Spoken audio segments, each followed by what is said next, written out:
Making a plan for the backsplash. So I'm just kind of laying stuff out. We're going to go with the white subway tile.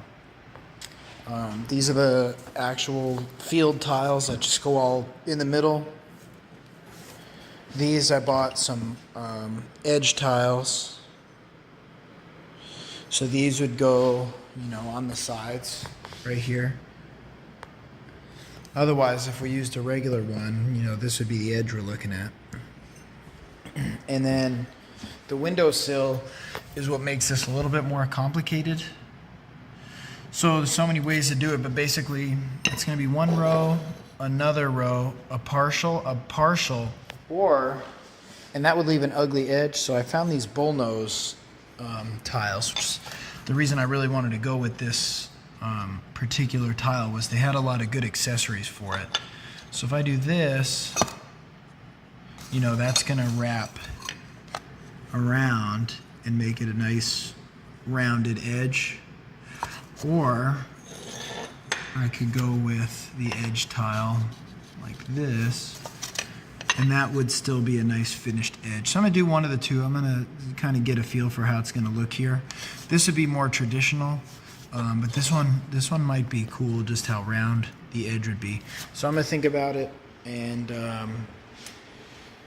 this is pretty small area. I did build a ledger right here to set the first row of tiles on. And then, it's going to be a full tile, a half tile, and then that way they'll be offset. And, probably one box might actually do it. I got 3. Those just in case. It's hard to say with this windowsill how many little scrap pieces there's going to be. So either way, there will be enough for sure. So we'll check back up, see how this goes. So backsplash in progress. Some of it gets a little tricky, mainly because these tiles are about 3 inches tall, 6 inches wide, and I got these bullnose edge tiles that are 6, so I thought it'd be perfect to go, to have 2 this way and then 1 this way, but it ends up a little bit tricky because 3 and 3 is 6, but plus this 1/4 inch gap, or in this case I'm doing an 1/8. So by the time it gets a couple extra gaps, I have to double space these ones. But overall, it is turning out. It's pretty cool. I like how it's got the finished edge.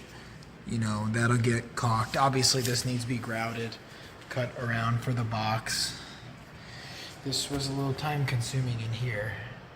So the bullnosed edge on the side and then the full 1/4 round edge, which is pretty neat. It's it's really got a very round edge. Let's see if I can get the side profile. So it's neat getting the lines to line up, a little tricky. Just went ahead and did the finished edge there, so now it'll be all regular tiles all the way through, bringing it nice up and close to the bottom of the cabinets, notching them out where needed, getting a nice top finished edge.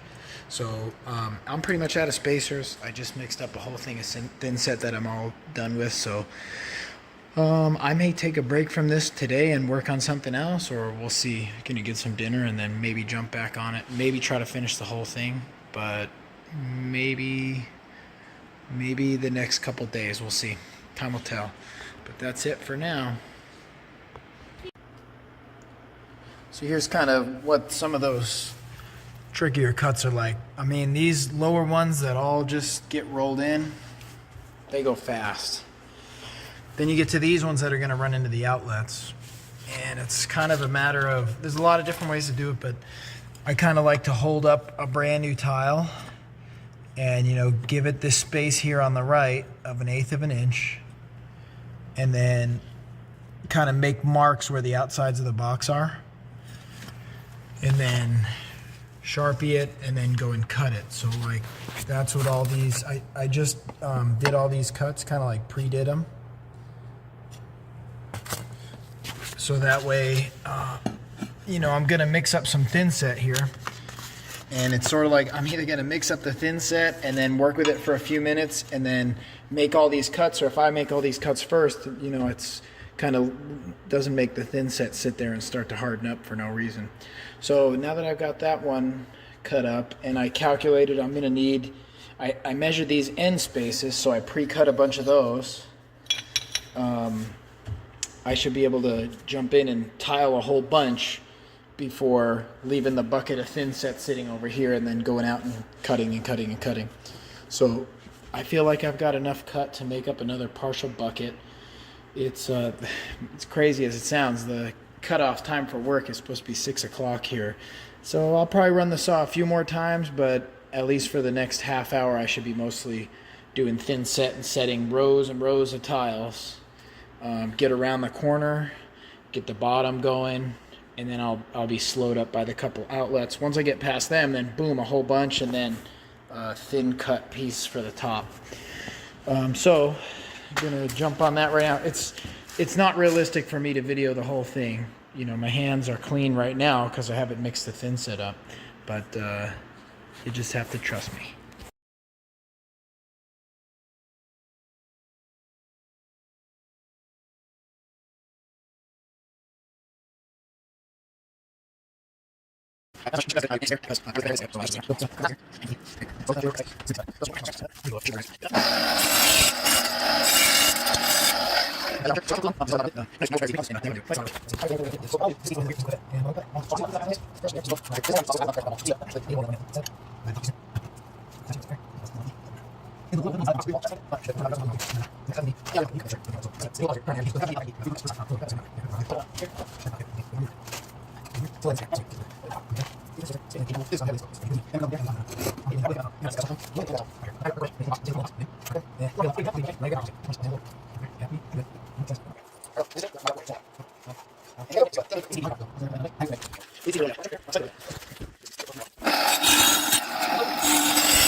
Quickie update. As you can see, I've been grouting. I'm just finishing right over here. I expect this grout to lighten up a bit. It's supposed to be a white. Right now it's kind of an off-white, but even if it stays kind of off-white, it really matches the wall. If it gets more white, it'll more match the tile. Either way is going to be a win. So here's the grout, unsanded, all mixed up. You know, I'm applying it with grout float. So I'd come over, you know, and I'd push the grout. I'm looking if I have any spots. Like there's a spot right there that's a little low. So I'd push the grout in, kind of make sure it's all the way in the groove, squeegee it off. You know, do a lot of that, and it kind of starts to get tacky, like kind of dries up, and I come through with a damp sponge, you know, and I'm wiping the excess. And also it does kind of help flow the grout a little. So like right here, that needs a little help. Actually, that's a little debris, so I'm gonna get that out and wipe it. You know, so I'm just kind of cleaning the excess, but also it's forming up the lines a little better too. I use the sponge a little bit wetter than they recommend because I find it'll soften the grout up, and I work with it a little bit extra. And then of course a little bit gets on the cabinets, and while it's wet, it's very easy to clean. When it's dry, it's not at all easy to clean. So that's just a real quick little thing. So I got a little bit more to do, not a whole lot, and then I had to read the instructions, but I believe I let that mostly dry, and then I'm gonna put the sealer on. So there's a sneak preview. Still gotta do a little bit and then get the outlets in. That's looking good. Finally finished and sort of cleaned up. So pretty sweet little edge details, you know, with the bull-nosed edges. Really covered up the little gaps in the wiring. I just like this rolling corner here.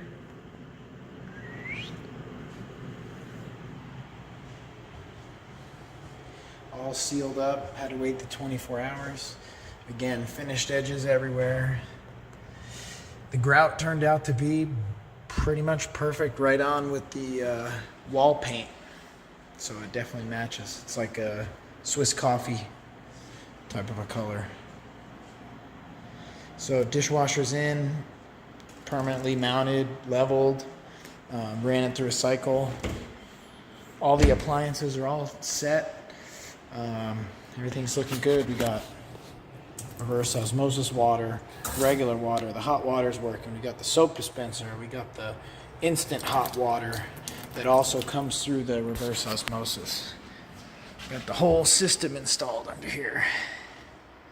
So I'm gonna say basically, well, I guess I could put trash bags in, but beyond that, kitchen is finished totally.